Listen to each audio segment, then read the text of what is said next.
고래 싸움에 새우등 터진다 라는 속담 아시죠? 제가 불과 1년 전만 해도 이 속담에서 등 터진 새우 역할로 정말 고생 많이 했습니다. 친정 아버지와 남편 사이에 껴서 이러지도 못하고 저러지도 못했죠.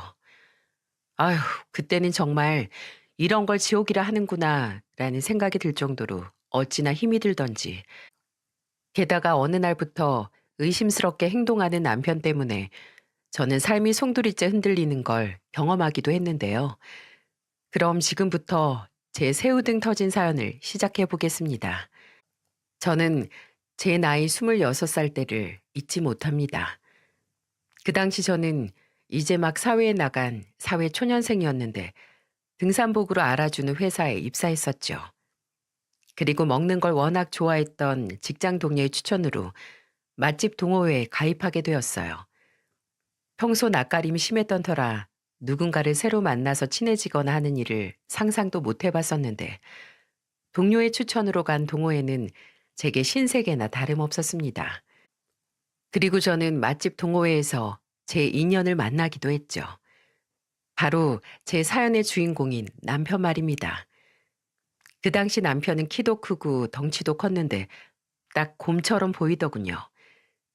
이제 막 동호회에 들어갔던 저는 모든 게 낯설었는데 남편을 처음 봤을 때는 첫인상이 좀 무서워서 말도 잘 못 걸었죠. 그리고 저보다 4살이나 많아서 꽤 어렵게 느껴졌거든요. 그런데 만나다 보니까 남편은 수더분한 성격에 남을 배려도 잘해주는 착한 사람이더군요.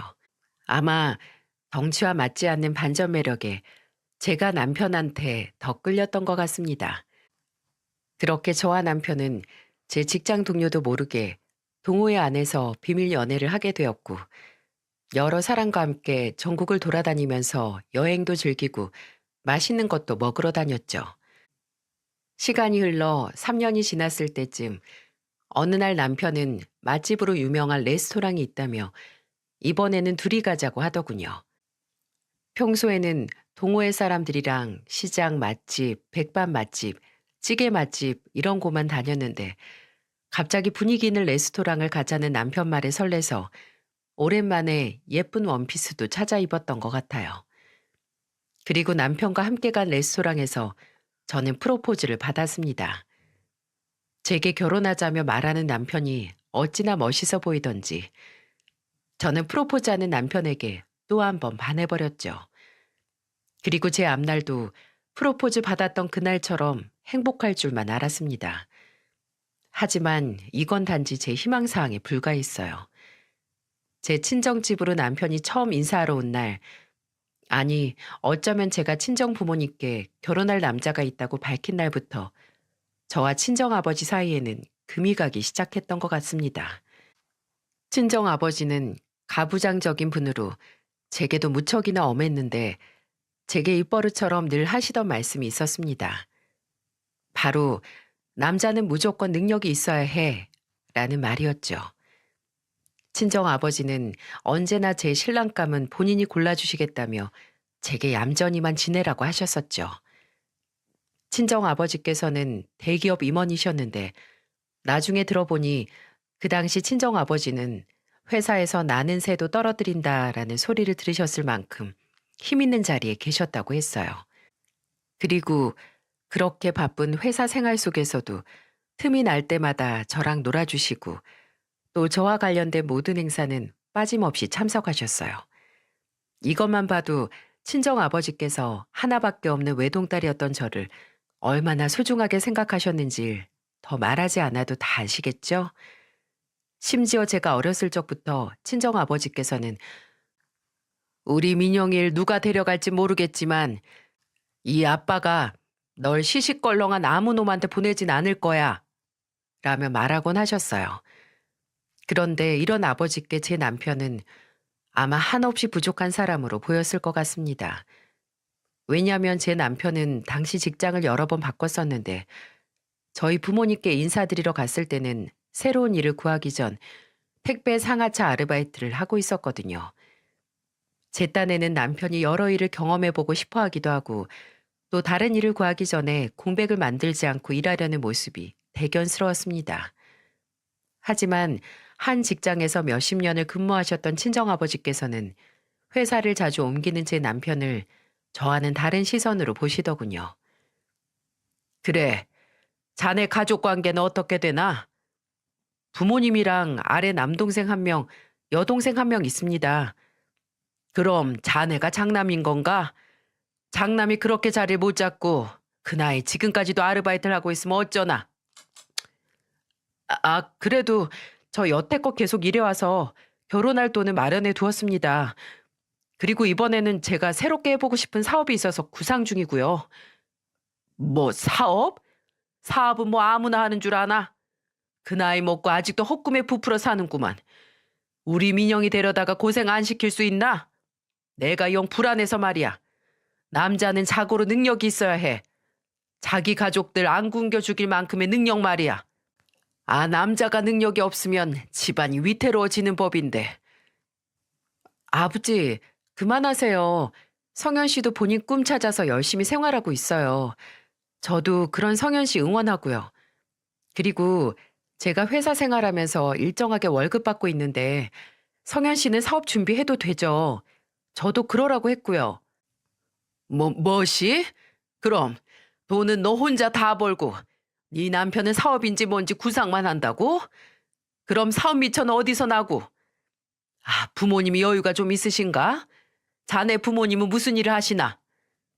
요식업 하십니다. 요식업? 무슨 요식업? 곱창집이요. 대학교 근처에서 곱창집을 운영하십니다. 뭐 곱창집? 그래, 규모는 어떻고? 몇 층짜리 운영하시는데? 네? 몇 층이요? 테이블이 한 5개 정도 되는. 5개? 나원, 예민영아, 넌 어디서 이런 남자를 데려와서는 결혼한다는 거니? 아버지, 그만 좀 하시라니까요. 성현 씨 민망하게 왜 그러세요 대체? 더 물어볼 것도 없어. 난 이 결혼 반대야. 그러니 더 이상 왈가왈부 하지 말고 이 사람 데리고 나가라. 이 대화가 제가 친정집에 남편을 처음 데리고 갔을 때 친정아버지께서 하셨던 대화의 전부라고 하면 믿어지시나요?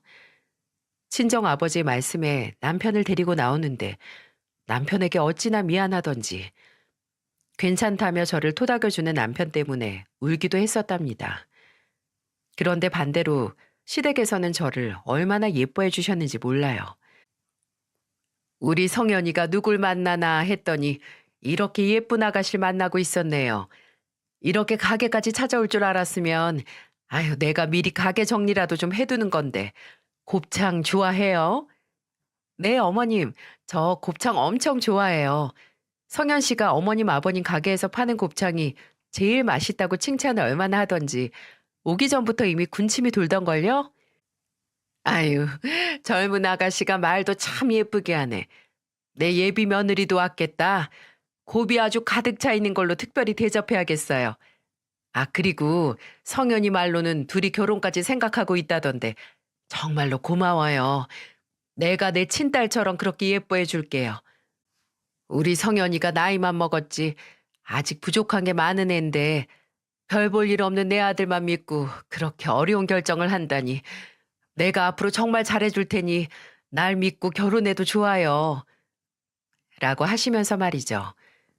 친정집에서는 남편을 계속 무시하고 반대했는데 시댁에서는 절 이리도 환영해 주시니 저는 점점 더 남편에게 미안하더라고요. 그래서 저는 계속해서 친정 부모님을 설득했지만 좋고 싫음이 분명하셨던 친정 아버지께서는 남편이 자리를 잡지 못한다는 이유로 제 결혼을 반대하셨죠. 그러느라 제 결혼 준비도 계속 밀리고 있었고요. 시댁에서는 상견례 날을 잡자고 하셨는데 그 말조차 친정 부모님께 전달을 못하고 있으니 그때 심정은 이러지도 저러지도 못하고 정말 결혼 전부터 진이 다 빠지더군요. 그렇게 시간은 계속 흘렀고 남편이 친정집에 인사드리고 간 지 반년 정도 지났을 때 남편은 택배 상하차 업무를 하다가 윗사람들 눈에 띄게 되었죠. 그리고 때마침 자리가 있었던 관리직 면접을 보고 합격하게 되었어요. 그 당시 남편이 정규직으로 안정된 자리를 잡자 저희 아버지도 울며 겨자 먹기 시기긴 하셨지만 제 결혼을 점점 긍정적으로 생각해 주셨죠. 그리고 하나밖에 없는 딸이 남편 아니면 결혼을 안 한다고 하고 남편도 계속해서 제 친정 부모님을 설득하다 보니 친정 아버지께서도 어쩔 수 없이 결혼을 허락해 주셨어요. 그런데 친정 부모님의 반대를 무릅쓰고 하는 결혼이어서 그랬는지 예물 예단부터 결혼식장 하객수 위치까지 친정과 시댁의 말이 맞지 않아 하나부터 열까지 다 꼬이더라고요. 그나마 하나 통했던 건 친정 어머니가 한복집을 운영하셨는데 양가 어머니 한복을 거기서 맞춘 거였죠. 그때만 생각하면 정말 결혼식이라는 거 두 번은 못할 것 같았어요. 그래도 그 당시에 시부모님께서 사돈께서 외동딸 시집 보내는데 서운한 게 많으셔서 그러시는 게다. 민영이 너도 네 친정아버지 너무 미워하지 말고 친정아버지가 원하시는 대로 다 따라드려라. 우리는 괜찮으니 말이다. 라고 말씀해 주셔서 결혼식을 무사히 끝내긴 했지만 남편과 시댁에는 계속 눈치가 보이더군요. 그리고 그때마다 친정아버지가 무척 원망스러웠고요. 그렇게 결혼한 지 2년쯤 됐을 때 저와 남편에게는 눈에 넣어도 안 아플 첫째 아들이 태어났어요. 그리고 첫째 아들이 3살 때 둘째 아들도 태어났고요. 둘이었던 가족은 결혼한 지 5년 만에 4식구로 늘었고 그만큼 남편이 가장으로서 지는 무게도 커지고 있었습니다. 그리고 제가 아이도 2명이나 낳고 남편이랑 잘 지내는 모습을 보여드리니 친정 부모님께서도 남편을 점점 사위로 인정해주기 시작하셨죠. 그때 저는 친정 부모님께서도 제 남편을 이제 사위로 인정하시겠다. 이제는 정말 다 됐다. 우리 아가들이랑 남편이랑 행복하게만 지내면 되겠다. 하는 생각에 육아가 힘든 건지도 잊은 채 하루하루 보내고 있었죠. 그런데 어느 날부터 퇴근하고 돌아오는 남편의 행색이 평소와 좀 다르더라고요. 옷이 여기저기 찢기기도 하고 몸에 잔 흉터도 많이 생기고 말입니다. 그뿐이게요. 옷에 먼지는 또 얼마나 많은지 빨래통 밑에 먼지며 모래들이 쌓여 있던 적도 있었습니다. 그리고 참다 참다 제가 남편 몸에 난 흉터를 보고 이게 뭐냐고 물으면 남편은 귀찮은 듯 아, 몰라. 피곤한 사람 붙잡고 별것도 아닌 걸 묻고 있어. 라며 바로 이불 속으로 들어가 잠을 자더군요. 상냥하기만 했던 남편이 둘째가 태어나고부터 왜 이렇게 변한 건지 정말 알 수 없는 노릇이었습니다. 그리고 남편이 변한 시점이 제게는 상처가 되기도 했었는데요. 저는 남편과 결혼하고서도 계속해서 일을 해왔었고 첫째를 낳고 육아 휴직 기간이 끝난 후에 다시 복직도 했었습니다. 그런데 둘째 아이를 낳고 나서는 몸 회복도 더디고 첫째까지 동시에 보살펴야 하니 복직을 해야 한다는 게 큰 부담으로 다가오더군요. 그래서 하루는 남편한테 둘째가 유치원에 들어갈 때까지만 일을 그만둔다고 했었습니다. 둘째가 유치원에 들어가면 바로 새 일을 구하겠다며 말입니다. 그런데 정확히 제가 그 말을 하고 난 후부터 남편이 제게 차가워졌어요. 일을 평생 안 한다고 한 것도 아니고 잠깐 몇 년만 쉬겠다고 한 제 말에 확 변해버린 남편의 표정은 저를 참 서럽게 만들더군요. 그리고 당연하단 듯 남편과 제 사이도 안 좋아졌습니다. 남편은 집에 들어와 씻고 먹고 자고 애들이랑 30분 정도 놀아주는 거 외에는 저랑 말도 잘 섞지 않았죠. 하루하루가 비참했습니다. 하지만 한편으로는 둘째가 태어나고 지출도 많아졌고 또 저까지 일을 안 하겠다고 하니 금전적으로 부담이 커져서 그러려니 하고 애써 모른 척 넘어갔죠. 그런데 남편의 이런 행동은 며칠이 지나도 끝이 없더라고요. 아니요. 오히려 갈수록 더 심해졌고 그러다 보니 남편의 행동 하나하나가 다 의심스러워졌습니다. 남편은 언제부터인가 항상 말끔한 차림으로 집에 들어오더군요. 늘 먼지를 뒤집어 쓰고 오던 남편이 갑자기 매일 어디서 사우나라도 하는 듯이 깔끔하게 들어왔던 거죠. 그래서 전 물어봤습니다. 여보, 여보 회사에 샤워실이라도 생겼어요? 예전에는 온몸이 먼지 투성이었는데. 뭐? 샤워? 참나 팔자 좋은 소리 하고 있다. 내가 그럴 시간이 어딨어? 집에 있다 보니까 남들도 다 편한 줄 아나 봐. 아니, 무슨 말을 그렇게 해요. 그리고 여보야말로 내가 집에서 놀기만 하는 줄 알아요? 당신은 애들 30분도 채 못 보고 힘들다고 하지 않나요? 나는 그런 애들이랑 24시간을 꽉 붙어 있다고요. 그런데 당신 언제 한번 나한테 힘들지 않냐고 물어봐 준 적 있어요? 당신은, 당신은 일하고 나한테 수고했다고 말 한마디 한 적 있어? 옷에 먼지를 잔뜩 묻히고 오면 빨래하기 힘든데 먼지 묻히고 왔다고 난리를 치지 않나. 나더러 일을 하라는 거야? 말라는 거야? 어? 뭐예요? 난리? 말이 나온 김에 당신은 내가 집에 있는 게 그렇게 못마땅해요? 아니, 내가 일 그만둔다 말했다고. 어쩜 이렇게 사람이 확 바뀌어서는 나한테 이러는 거냐고요. 그래요. 나 그냥 일 나갈게요. 곧 육아휴직 기간도 끝나니까 나간다고요. 이거 어디 눈치 보여서 살 수가 있어야지. 그럼 나랑 못 살겠다는 거야? 아, 그래. 장인어른 말씀대로 나는 무능력한 놈이니까 아내 일이나 시키는 남편이랑은 못 살겠다는 거네?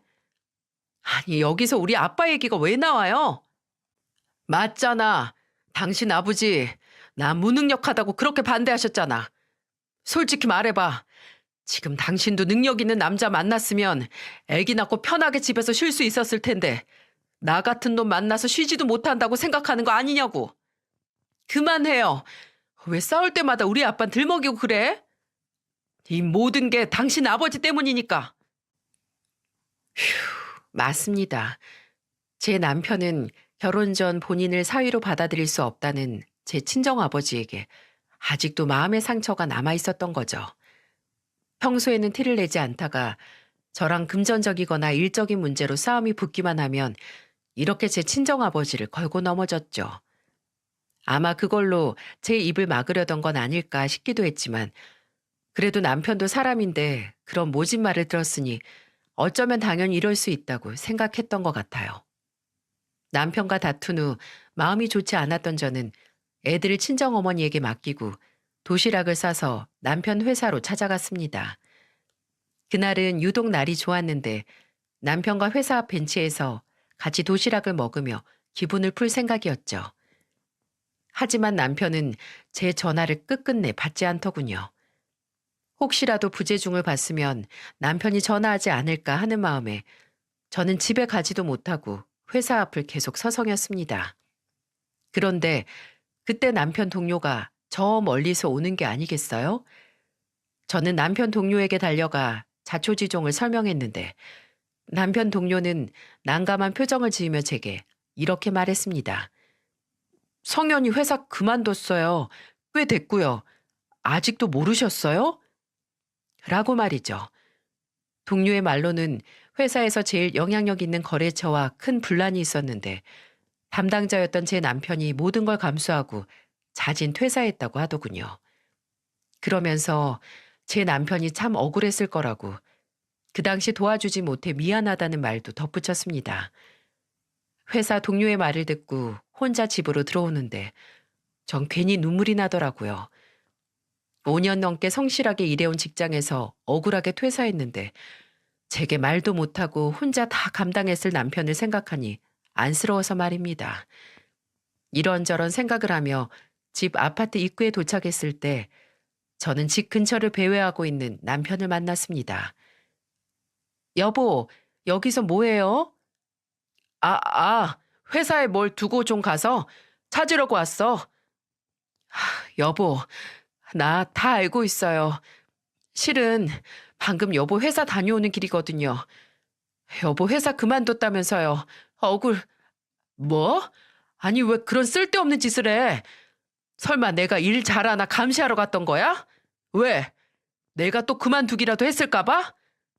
네? 아니 난 정말 지긋지긋해. 나만 보면 능력 없다고 하는 당신 아버지도 그리고 당신도 말이야. 아니 진짜 당신 왜 그래요? 우리 아버지가 당신한테 결혼 전에나 그랬지. 언제 결혼하고 나서도 그런 적 있어요? 그리고 나 당신 기분 풀어주려고 회사에 갔던 거예요. 도시락 챙겨서요. 그런데 무슨 그런 막말을 해요. 지긋지긋하다뇨. 김서방, 자네 지금 무슨 소리를 하는 건가? 아빠. 남편과 길거리에서 소리 높여 대화하고 있을 때 때마침 제 아이들이랑 산책하던 친정 부모님과 마주쳤죠. 친정 아버지께서는 명예퇴직하시고 집에서 쉬고 계셨는데 아마 친정 어머니께서 혼자 애들을 돌보고 있으니 아이들 보러 놀러 오신 듯 했습니다. 그리고 저와 남편이 싸우는 걸 지켜보시던 친정 아버지는 불같이 화를 내셨죠. 다시 말해보게. 내가 뭘 어쨌다고? 그게 내가 이럴 줄 알았어. 능력이 없는 사람들은 본인 일이 잘 안 풀리는 걸 이렇게 남 탓하게 되어 있다니까? 듣다 보니 자네 회사도 그만뒀다는 것 같은데 그렇게 진득하니 붙어있지 못해서야 남자가 무슨 일을 하겠나? 자네가 그렇게 계속 안정적이지 못하니 민영이 얘가 애 낳고도 일을 못 그만두는 거 아니겠나? 네, 맞습니다. 다 제 잘못입니다. 제가 능력이 없고 제가 모자라고 모든 게 다 제 탓이죠. 뭐야? 지금 자네 나랑 장난하는 건가? 친정 아버지의 마지막 물음에도 대답도 하지 않고 휙 돌아서 가는 남편. 그런 남편을 보며 친정 아버지께서는 남편을 다시 못마땅하게 생각하셨어요. 역시 사람은 안 변한다더니 내가 그래서 처음부터 이 결혼을 반대했던 거다라고 말씀하시면서 말이죠.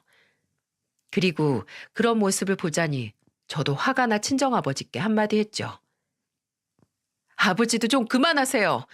아버지가 자꾸 애들 아빠 기죽이는 말들만 하시니까 애들 아빠도 점점 더 엇나가는 거 아니겠냐고요. 아버지 계속 이런 식으로 제 남편 무시하실 거면 저 아버지도 안 볼 거예요. 남편 문제로 처음 소리를 지른 저는 내심 친정 아버지께 죄송하긴 했지만 정말 어디서부터 어떻게 꼬인 건지 모르겠더군요. 모든 것이 다 혼란스러웠습니다. 그날 이후 남편은 집에 있는 시간이 더욱 줄었습니다. 그뿐이면 말도 안 합니다. 남편은 어느 순간 핸드폰을 손에서 떼질 않았는데 어떤 때는 늦은 시간에도 친구를 만나겠다며 나가더군요. 제가 아이들이랑 먼저 자고 있으면 말없이 몰래 나가기도 하고요. 그러고는 새벽 서너 시가 돼서야 돌아오는데 술 냄새, 향수 냄새, 온 집안이 오만 냄새들로 가득 찰 정도였죠. 저는 하루 종일 아이들한테 시달리느라 사람답게 산 지가 언젠지도 모르게 지내고 있는데 말입니다. 남편이란 사람은 매일 뭐가 그리 신이 나는 건지 술 냄새를 풀풀 풍기며 들어오는지 저는 이런 남편이 어느 순간에는 꼴도 보기 싫어지더군요. 그리고 그렇게 남편과의 사이가 점점 안 좋아지니 이 결혼 생활을 시작한 것부터 후회가 몰려오더군요. 또 혼자 독박 육아를 하다 보니 이렇게 남편 눈치 보며 지낼 바에는 아이들과 셋이 지내는 것도 괜찮다는 생각이 들었죠. 남편이 있는 듯 없는 듯 지내기를 몇 개월째 남편은 이제 집에서 저한테 아예 말도 안 붙이더군요. 제가 먼저 다가가려고 맛있는 음식을 해놔도 본체 만체하고 낮에 뭘 하길래 그렇게 피곤한지 제가 뭘 물어도 다 잠긴 목소리로 귀찮다고만 하고 별 대꾸도 없었고요. 여러분, 왜 배우자와 싸웠을 때 느껴지는 그 적막감 아시죠? 그 적막감은 정말이지 저를 답답함에 미치게 만들었습니다. 오히려 남편이 집에 없는 것이 더 편했었죠. 남편이 집에만 있으면 집안 공기도 무거워지고 하나하나 다 눈치 보이고 정말 숨이 막혔습니다. 하지만 남편은 이 상황을 즐기기라도 하는지 아무렇지도 않아 하더군요. 또 화장실에만 들어가면 뭐가 그리 신이 나는지 화장실이 다 울릴 정도로 큰 음악을 틀어놓고 한참 동안 나오지 않았죠. 음악이 다 끝나고서도 말입니다. 그리고 여전히 일주일 중 몇 번은 밤만 되면 나가서는 새벽에 되어 돌아오고요. 저는 친구를 만난 지가 언제인지 기억도 나질 않는데 남편의 행동에 어처구니가 없었습니다. 그런데 어느 날은 거실에서 남편 핸드폰 벨소리가 들리길래 제가 받으려 했더니 글쎄 남편이 제 손을 뿌리치더니 핸드폰을 낚아채는 게 아니겠어요? 그러고는 핸드폰을 가지고 화장실로 들어가서 통화를 하더니 밖으로 나가는 겁니다. 저는 그 모습이 너무도 의심스럽더군요. 회사도 그만뒀다는 사람이 하루 종일 어딜 나갔다가 오고 밤마다 또 어딜 그렇게 다니는지 그렇게 의심하기 시작하자 갑자기 제 머릿속에서는 남편이 다른 여자를 만나는 게 아닐까라는 생각이 들었습니다. 그리고 곰곰이 생각해보니 모든 퍼즐이 맞춰지더군요. 본인 핸드폰을 손도 못 대게 하고 본인만 있는 은밀한 화장실에서는 뭘 하는지도 모르겠고 또 저와 애들이 자고 있을 때 밤에 어딜 그렇게 다니는지 말입니다. 갑자기 배신감이 몰려오더군요. 남편과 사이가 안 좋긴 했지만 남편이 다시 직장을 구해 자존감이 올라가면 예전처럼 돌아갈 줄 알았습니다. 그리고 전 그날을 기다렸죠. 그런데 외도라고 생각하니 피가 거꾸로 솟는 것 같더군요. TV를 보니 배우자의 외도는 증거가 중요하다고 하던데 저는 그날 남편의 외도 증거를 잡기로 했습니다. 남편이 저녁 무렵 집으로 들어와 씻고 있을 때 저는 남편이 입었던 옷들을 하나하나 살펴봤습니다. 별다른 건 없었는데 지갑을 보니 사우나 이용권이 있더라고요. 왜 여러 개를 한 번에 사면 몇 프로씩 할인해주고 그러는 할인권 말이에요. 저는 집에서 애들한테 치여 제대로 씻지도 못하고 있는데 남편은 일도 안 하면서 밖에 나가 사우나만 하고 있었다고 생각하니 안 그래도 받았던 열이 확 폭발하는 것 같더군요. 그런데 갑자기 화장실에서 무슨 소리가 들리는 게 아니겠어요? 그러더니 이번에는 혼자 중얼거리다가 큰 소리로 웃는데 정말 어처구니가 없더라고요. 대체 누구랑 통화하길래 제게는 집에서 말 한마디 안 하는 남편이 저렇게 큰 소리로 웃는지 화가 머리 끝까지 났습니다. 그래서 저는 미리 준비했던 열쇠로 화장실 문을 따고 들어가 봤죠. 그런데 화장실 안에 있던 남편의 모습은 한 번에 이해하기가 어렵더군요. 무슨 짓이야? 누가 화장실 그렇게 문을 확 열고 들어와? 아, 그런데 당신은 왜 변기 옆에 그러고 앉아 있는 거예요? 뭐? 내가 내 집에서 내 화장실에서 마음대로 앉아 있지도 못해? 아니, 그럼 아까 누구랑 대체 얘기한 건데요? 말소리가 들리던데요? 참나, 너 이제 내가 화장실에서 뭐 하는지 귀대고 엿듣기라도 하는 거야? 자꾸 말꼬리 잡고 늘어지려고 하지 말고 내가 묻는 말에 대답을 해봐요. 대체 화장실에서 뭘 하는 거냐고요? 내가 뭘 어째? 그 입술 옆에 빨갛게 묻은 건 뭐예요? 혹시 피예요? 제 말이 끝나기 무섭게 남편은 자기 손으로 입술을 벅벅 닦는데 아무래도 뭔가 수상했습니다. 그리고 화장실을 둘러보는데 닫혀있는 변기 뚜껑 옆쪽으로도 피가 묻어 있더라고요. 그래서 전 남편의 만류를 뿌리치고 변기 뚜껑을 열어보았어요. 그리고 변기 안에는 피가 섞인 가래들이 있더군요. 당신, 당신 이거 뭐예요? 뭐냐고요? 어디 아픈 거예요? 이 피들은 다 뭐예요? 제 물음에 남편은 고개를 떨구고는 아무 말도 못했습니다. 너무 놀란 저는 남편을 흔들며 이게 뭐냐고 되물었는데 그때 남편은 변기에 다시 얼굴을 받고는 구토를 하기 시작했습니다. 그 모습을 보는데 저는 너무 무서워서 남편의 등을 두들겨 줄 생각도 하지 못하고 손을 덜덜 떨며 화장실 바닥에 앉아 있었죠. 그렇게 몇 분쯤 흘렀을까 남편은 나지막이 제게 이렇게 말했습니다. 나 살고 싶어. 네? 나 폐암이래. 미안해. 폐암이라뇨? 저는 순간 남편이 제게 잘못 말한 줄 알고 고개 숙인 남편을 빤히 쳐다보는데 뒤에 이어지는 미안해라는 말에 하늘이 무너지는 듯 했습니다. 무슨 소리를 하는 거예요? 폐암이라니. 당신같이 건강한 사람이 왜 병원에 가본 거 맞아요?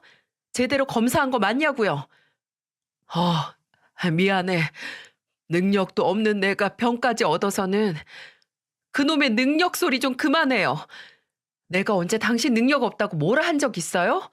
왜 혼자만의 생각에 빠져서는 스스로 그렇게 괴롭혀요? 고칠 수 있는 거죠? 얼른 말해봐요. 나 정말 살고 싶어. 나 살고 싶어, 민영아. 내가 그동안 미안해. 내가 정말 잘못 생각했어. 난 네가 나 없어도 잘 살았으면 하는 마음에 일부러 정 떼려고 모질게 했는데 도저히 안 되겠어. 나 민영이 너랑 우리 준영이 준우랑 넷이 오래오래 살고 싶어. 그렇게 하고 싶어. 대체 무슨 말도 안 되는 소리 하는 거예요? 당연히 살아야죠.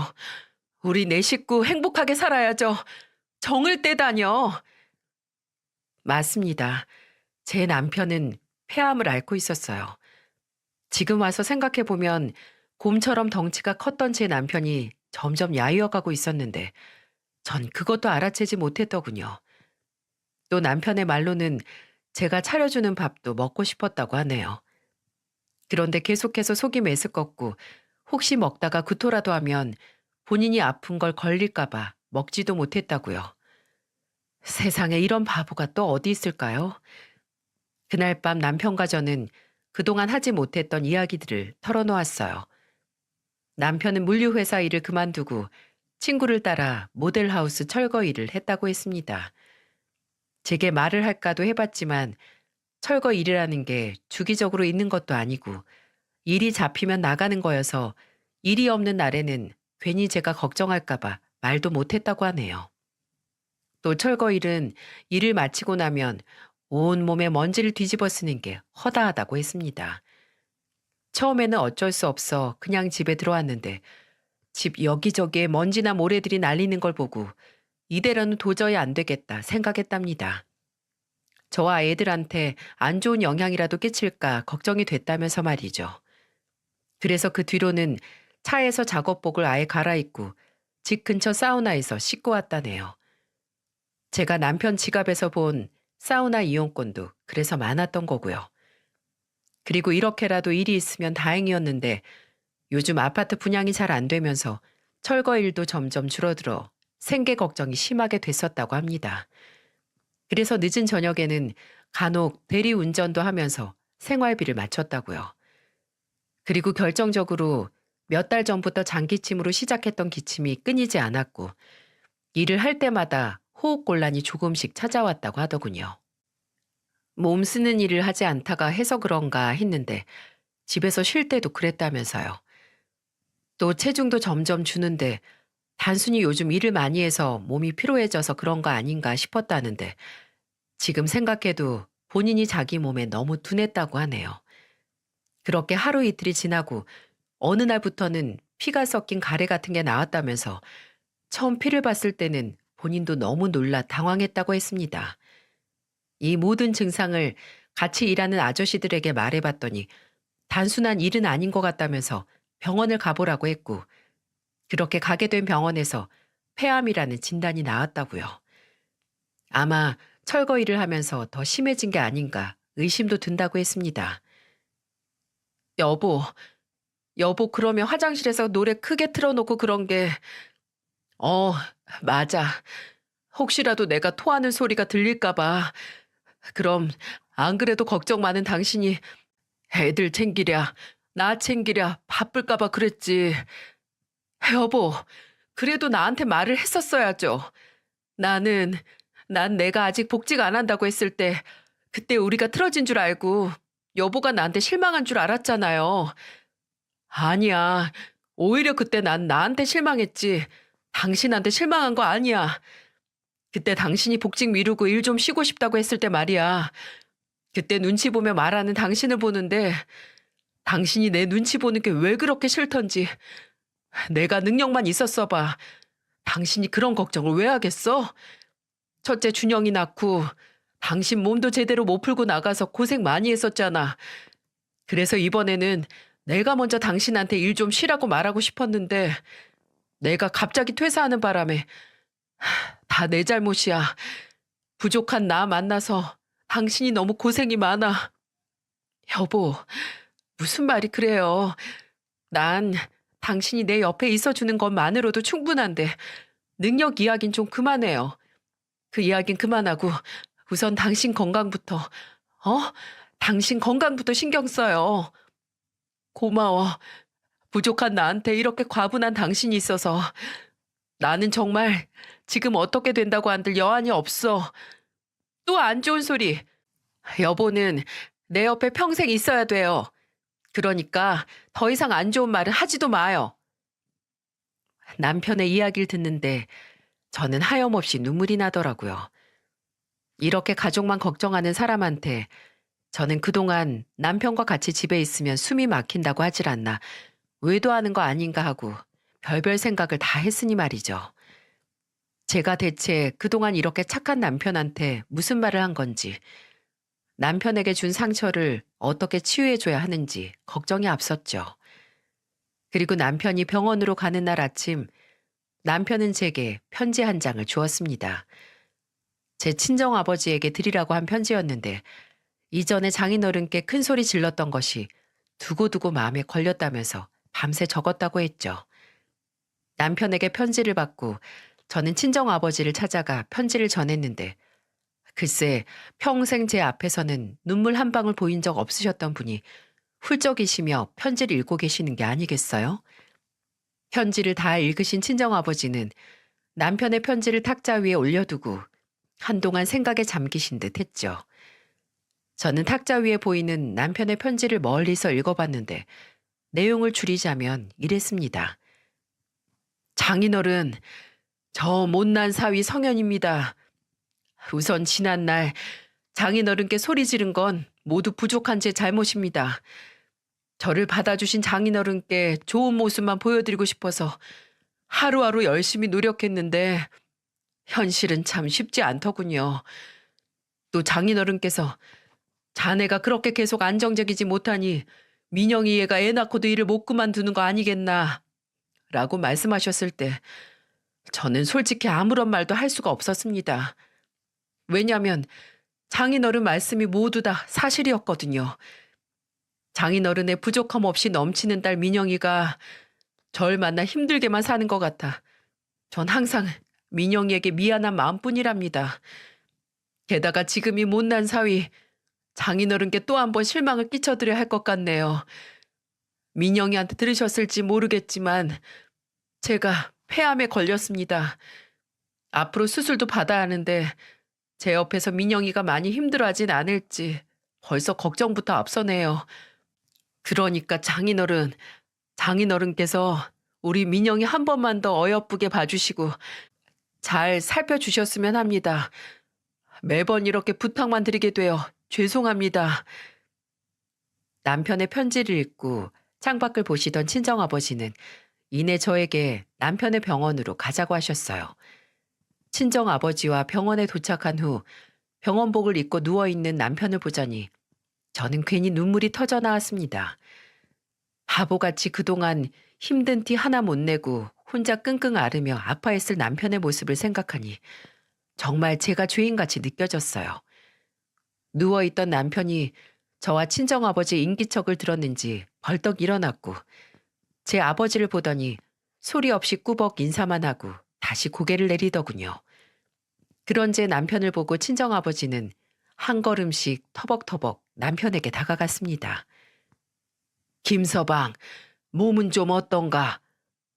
장인어른, 저는 괜찮습니다. 이렇게 병실에서 뵙게 되어 정말 죄송스럽네요. 자네 나한테 죄송한 것도 참 많아.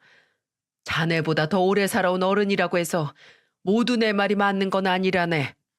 그간 자네가 내 눈에 들려고 쉼없이 노력해온 거 나 다 알고 있네.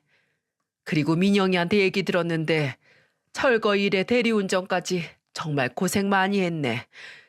몸도 지치고 많이 힘들었을 텐데 끝까지 내 딸과 손주들을 위해 애써줘서 고맙네.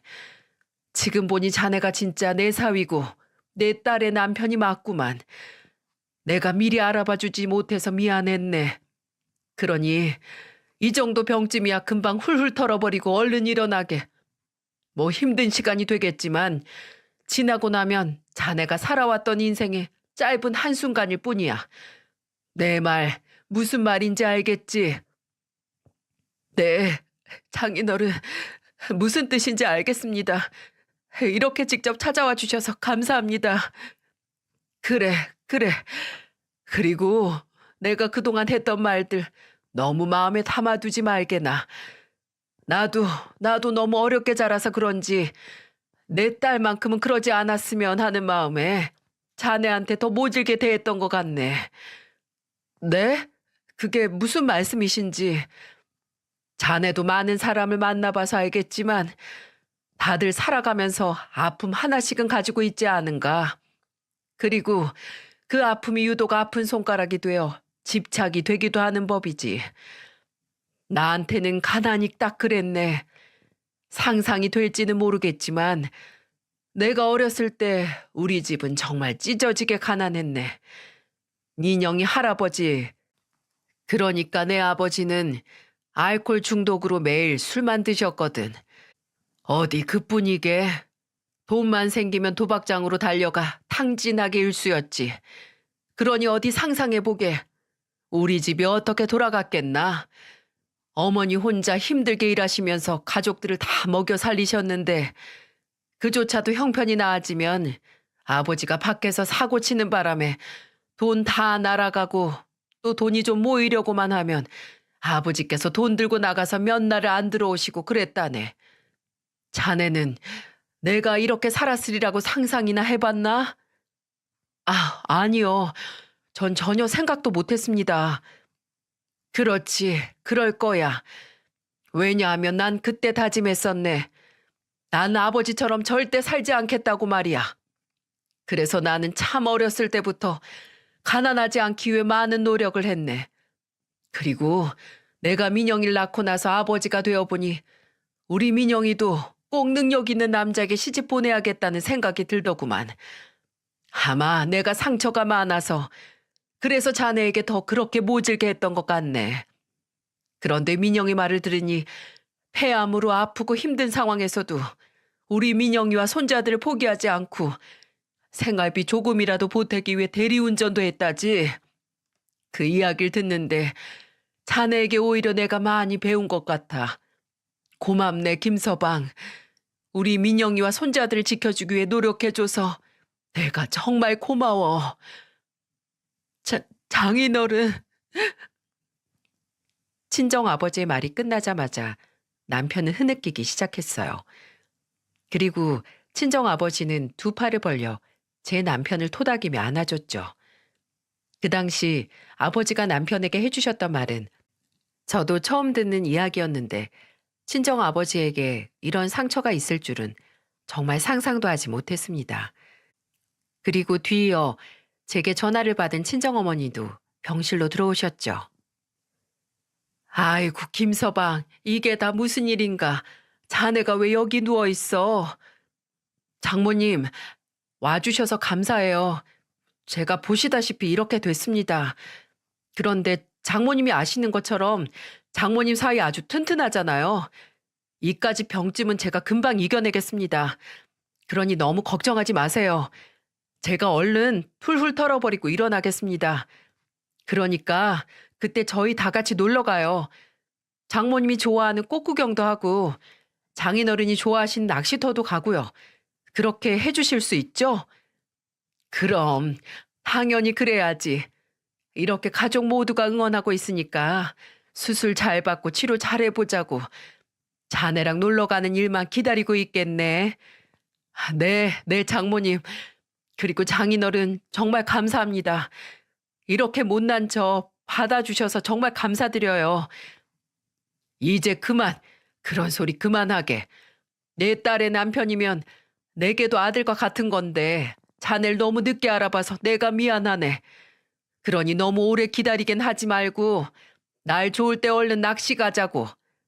네, 네, 잘 알겠습니다. 이렇게 병실에서 한바탕 눈물을 흘린 뒤 친정 부모님께서는 집으로 돌아가셨습니다.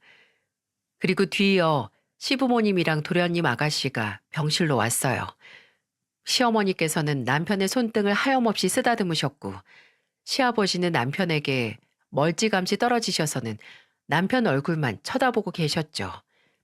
그리고 도련님과 아가씨는 제 아이들과 놀아주며 남편의 얼굴은 애써 외면하더군요. 친가족이라 그런지 분위기는 친정 부모님과는 사뭇 달랐지만 침묵 속에서 진한 걱정과 용기를 주는 마음들이 전해졌습니다. 모든 가족이 다녀가고 남편과 저 둘만 남은 병실에서 저희는 오랜만에 오순도순 이야기를 나눴습니다. 남편은 그간 저랑 대화를 잘 하지 못해서 많이 외로웠다는 말과 수술 잘 받고 나와서 이전으로 돌아간다면 우리는 앞으로 지금보다 몇 배는 더 행복하게 살 수 있을 거라며 다짐하며 말했죠. 그리고 저도 남편에게 있어서는 안 되지만 다시 한번 이런 일이 생긴다면 그때는 꼭 먼저 말하기로 약속하자고 했죠. 이번처럼 혼자 정을 떼니 많이 그런 말 같지도 않은 소리를 할 거면 그때는 정말 이혼이라고 엄포도 놓고 말입니다. 그리고 정말 온 가족의 염원이 통했는지 남편은 수술이 잘 되어 지금은 저희 친정아버지와 주말마다 낚시를 갈 만큼 회복되었답니다. 친정어머니랑은 저와 친정아버지 모르게 둘이 꽃구경도 다녀오고요. 외동딸밖에 없었던 제 친정부모님에게 사위이자 아들 노릇을 얼마나 잘하는지 이제는 제 편이 없을 정도랍니다. 제가 남편과 함께 병실에 있었을 때 우연히 책을 하나 봤는데 거기서 가정은 삶의 보물상자가 되어야 한다 라는 명언이 나와 있더라고요. 그때 누워있는 남편을 보며 이 문장을 머릿속으로 계속 되뇌었는데요. 남편이 폐암이라는 무서운 병에 걸리고 정말 가족에게 정을 떼며 삶을 정리하려고 했을 때 남편을 다시 일으켜 세운 건 뭐였을까요? 이 사연을 적기 전에 제가 남편에게 물었더니 바로 가족이라고 하더군요. 병실에서 그간 본인의 서름을 한 번에 날려주고 오래된 이야기지만 자신의 이야기를 본인에게 털어놓았던 제 친정아버지부터 한마디도 하지 않으셨지만 멀리서 눈빛으로 본인에게 온 맘 다해 응원했었던 시아버지까지 그리고 한 걸음에 달려와준 모든 가족을 보며 다시 살아야겠다는 의지를 얻었다고 말이죠. 그러면서 본인에게 가장 귀한 것은 돈도 명예도 아닌 가족이라고 하더군요. 저 또한 이번 일을 통해 제 인생의 가장 큰 보물은 바로 가족이라는 생각을 하게 되었습니다. 그리고 제 보물을 지켜주는 보물상자는 바로 가정이고요. 제 사연을 들은 사연튜브 구독자 여러분들께서는 살아가면서 가장 중요하다고 생각하는 보물은 어떤 게 있으신가요? 사연을 마무리하려다 보니 문득 궁금해지네요. 오늘 이렇게 제 긴 사연을 들어주신 사연튜브 구독자 여러분께 진심으로 감사 인사드리며 이만 사연 줄이겠습니다. 모두들 행복한 봄날 잘 보내세요.